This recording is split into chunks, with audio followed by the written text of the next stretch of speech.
Assalamualaikum warahmatullahi wabarakatuh. Perkenalkan, nama saya Dede Amiluddin. NPM saya 102 18054. Saya berasal dari STI STMB Bandung. Di sini saya akan menjelaskan materi tentang PSAP 12, yaitu laporan operasional. Baiklah, mari kita mulai saja materinya. Pernyataan Standar Akuntansi Pemerintah Nomor 12 atau PSAP 12 adalah laporan pernyataan standar akuntansi pemerintah tentang laporan operasional. PSAP 12 terdapat dalam lampiran peraturan pemerintah Nomor 71 Tahun 2010, yaitu lampiran I.13. Tujuan PSAP 12 adalah menetapkan dasar-dasar penyajian laporan operasional untuk pemerintah dalam rangka memenuhi tujuan akuntabilitas penyelenggaraan pemerintahan, sebagaimana ditetapkan oleh peraturan perundang-undangan. Tujuan peraturan operasi adalah memberikan informasi tentang kegiatan operasional keuangan yang tercermin dalam pendapatan LO, beban, dan surplus atau defisit operasional dalam suatu entitas pelaporan. Selanjutnya ada ruang lingkup dan manfaat laporan operasional. Yang pertama yaitu ruang lingkup. Berlaku untuk setiap entitas akuntansi, baik pemerintah pusat maupun pemerintah daerah, dalam menyusun laporan operasional yang menggambarkan pendapatan LO, beban, dan surplus atau defisit operasional dalam suatu periode pelaporan tertentu, tidak termasuk perusahaan negara atau daerah. Yang selanjutnya itu manfaat informasi laporan operasional. Laporan operasional menyediakan informasi mengenai seluruh kegiatan operasional keuangan entitas.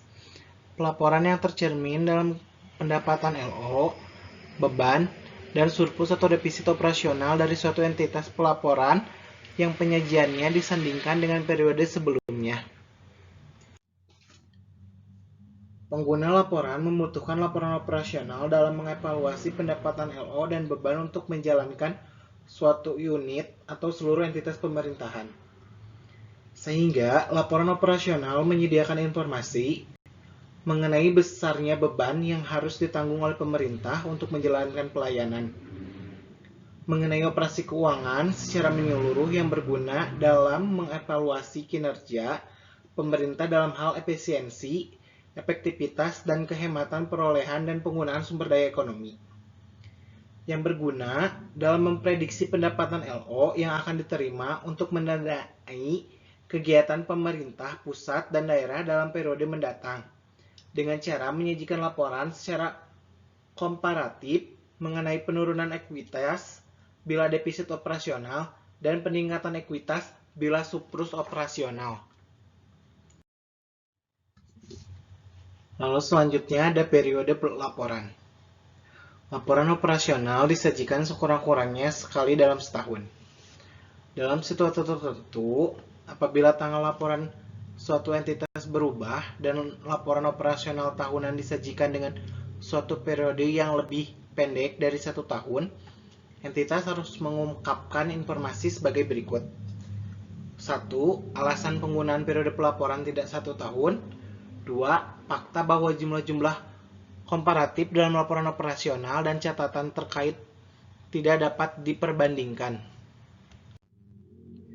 Manfaat laporan operasional berkurang jika laporan tersebut tidak tersedia tepat pada waktunya. Faktor-faktor seperti kompleksitas operasi pemerintah tidak dapat dijadikan pembenaran atas ketidakmampuan entitas pelaporan untuk menyajikan laporan keuangan tepat waktu. Selanjutnya, struktur laporan operasional. Yang pertama, pendapatan LO dari kegiatan operasional yang terdiri atas hak pemerintah, diakui sebagai penambah ekuitas dalam periode tahun anggaran yang bersangkutan, tidak perlu dibayar kembali. Yang kedua yaitu beban dari kegiatan operasional. Terdiri atas penurunan manfaat ekonomi atau potensi jasa dalam periode pelaporan, menurunkan ekuitas, serta berupa pengeluaran atau konsumsi aset atau timbulnya kewajiban. Yang ketiga yaitu kegiatan non-operasional. Sifatnya tidak rutin, termasuk surplus atau defisit dari penjualan aset non-lancar dan penyelesaian kewajiban jangka panjang. Yang terakhir yaitu pos luar biasa. Terdiri atas pendapatan atau beban yang bukan merupakan operasi biasa, tidak diharapkan sering terjadi, di luar kendali entitas yang bersangkutan, lalu sifat dan jumlahnya diungkapkan dalam CALK.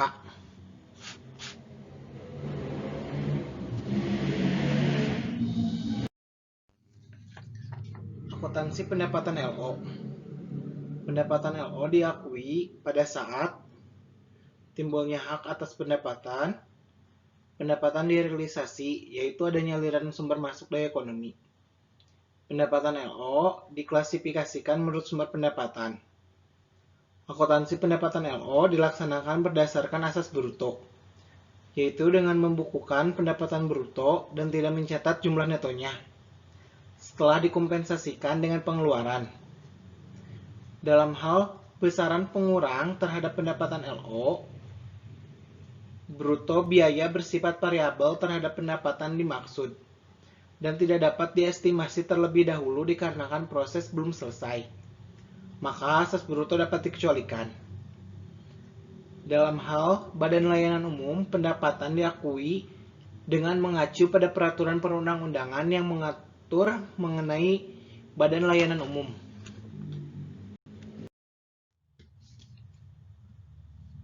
Akuntansi pendapatan pada laporan operasional. Yang pertama itu pengakuan. Pada saat timbul hak atas pendapatan, hak untuk menagih, atau pada saat pendapatan direalisasi. Yang kedua yaitu pencatatannya berdasarkan asas bruto. Yang ketiga, pengungkapan. Rincian lebih lanjut sumber pendapatan disajikan dalam CALK.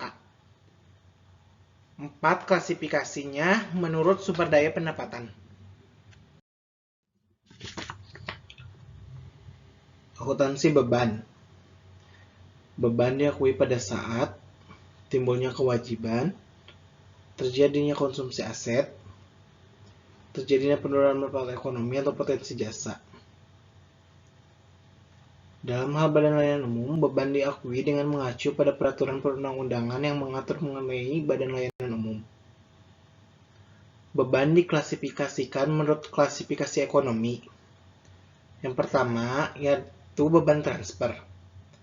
Adalah beban berupa pengeluaran uang atau kewajiban untuk mengeluarkan uang dari entitas pelaporan kepada suatu entitas pelaporan lain yang diwajibkan oleh peraturan perundang-undangan. Yang kedua, koreksi atas beban, termasuk penerimaan kembali beban yang terjadi pada periode beban, dibukukan sebagai pengurang beban pada periode yang sama. Apabila diterima pada periode berikutnya, koreksi atas beban dibukukan dalam pendapatan lain-lain. Dalam hal mengakibatkan penambahan beban, dilakukan dengan pembetulan pada akun ekuitas.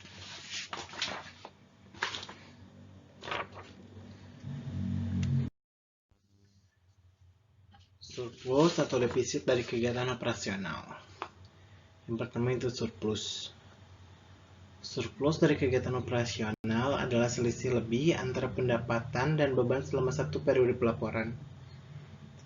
Lalu defisit dari kegiatan operasional adalah selisih kurang antara pendapatan dan beban selama satu periode pelaporan.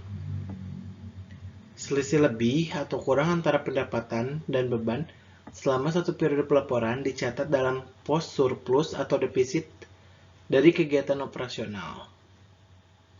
Pendapatan dan beban yang sifatnya tidak rutin perlu dikelompokkan tersendiri dalam kegiatan non-operasional. Selisih lebih atau kurang antara surplus atau defisit dari kegiatan operasional dan surplus atau defisit dari kegiatan non-operasional merupakan surplus atau defisit sebelum pos luar biasa. Komponen laporan operasional. Yang pertama yaitu surplus defisit kegiatan non-operasional.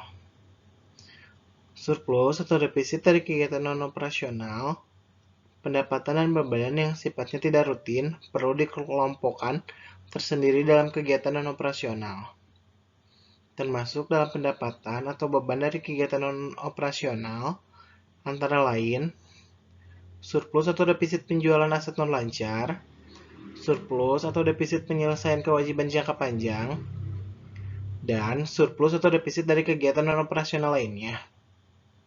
Selisih lebih atau kurang antara surplus atau defisit dari kegiatan operasional dan surplus atau defisit dari kegiatan non-operasional merupakan surplus defisit sebelum pos luar biasa.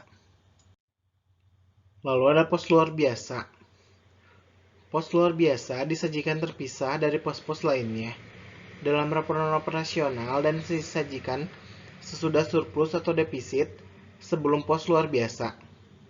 Pos luar biasa memuat kejadian luar biasa yang mempunyai karakteristik seperti kejadian yang tidak dapat diramalkan terjadi pada awal tahun anggaran, tidak diharapkan terjadi berulang, serta kejadian di luar kendali entitas pemerintah.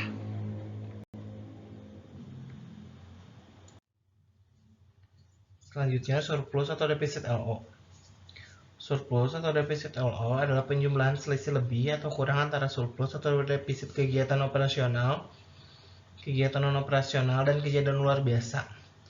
Saldo surplus atau defisit LO pada akhir periode pelaporan dipindahkan ke laporan perubahan ekuitas. Transaksi dalam mata uang asing. Transaksi dalam mata uang asing harus dibukukan dalam mata uang rupiah. Dalam hal tersedia dana dalam mata uang asing yang sama dengan yang digunakan dalam transaksi, maka transaksi dalam mata uang asing tersebut dicatat dan menjabarkannya ke dalam mata uang rupiah berdasarkan kurs tengah bank sentral pada tanggal transaksi. Dalam hal ini tidak tersedia dana dalam mata uang asing yang digunakan dalam transaksi dan mata uang asing tersebut dibeli dengan rupiah. Maka transaksi dalam mata uang asing tersebut dicatat dalam rupiah berdasarkan kurs transaksi, yaitu sebesar rupiah yang digunakan untuk memperoleh valuta asing tersebut.